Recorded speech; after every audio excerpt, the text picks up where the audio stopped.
Dale, 3 people killed, the shooter on the run sparking a manhunt. He ended up taking his own life. That's right. Right now we want to go back out to Gardendale. Marley Martinez is live right now, getting an update right now from Lieutenant Brian Lynch. Marley? We're joined now by Lieutenant Brian Lynch with Gardendale Police for an update on today's situation. We hear that Kenneth Lever was found dead in Florida. What are your thoughts on that? It's not really a surprise. A lot of times, the nature of a crime like this, we sort of expect that's always a possibility, and that's the way it usually happens. If they're either going to be captured, or it's going to be involved in a shootout with the local police, or they're going to kill themselves. And it seems like more times than not, they do commit suicide. Was there any indication that this was going to happen? Did he leave a manifesto of any sort, a letter?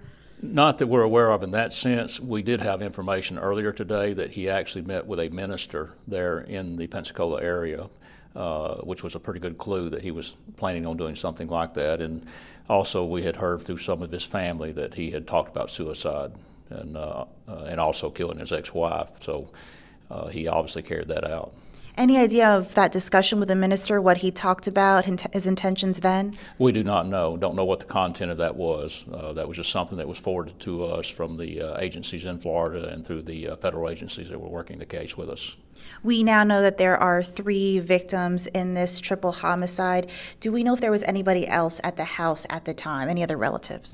The suspect's daughter was present on the scene when the shooting occurred. She was a witness to it. She's 11 years old. We have taken her into protective custody, and we'll be working to get her settled somewhere. But we got her away as quick as we could. She ran from the scene to a neighbor and was at that neighbor's home when we arrived on the scene. Any indication that he tried to harm her? There's none that we're aware of. We did not think he intended to hurt her. And so now where's she at now? She's in protective custody right now, and we'll be working through other agencies and with the family that hopefully be able to place her with one of her family members. Can you talk about everything that went into today? There were so many different agencies involved. Whenever we get any kind of a call like this and we're trying to set up a perimeter, trying to keep someone from being able to escape, we of course, we don't have enough people just by ourselves to set up one that large to cover that entire mobile home park. Immediately began to call in some other people to help, other agencies, and then a lot of agencies just showed up on their own, and tremendous assets, and it was very helpful to us to determine whether or not there was an active ongoing search still in the area. We eventually did come to the conclusion we felt like that he had made preparations to leave the area quickly, which he did, and so we were able to open the area back up to the residents and let them back in. Lieutenant Lynch, any other thoughts for the Gardendale community?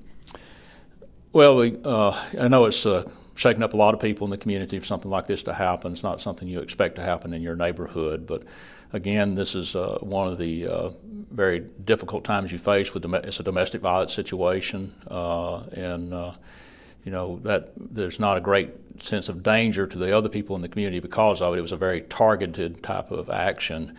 But the other side of that is that we hope that people won't let things go this far, that they'll find out whatever type of counseling or whatever they need to do to prevent something from getting to this level. Thank you so much for your time today. Really appreciate it, Lieutenant. So we just heard for the first time these details that Kenneth Lever actually met with a minister today and that his daughter was on the scene now in protective services. Live in Gardendale, Marley Martinez, WVTM 13.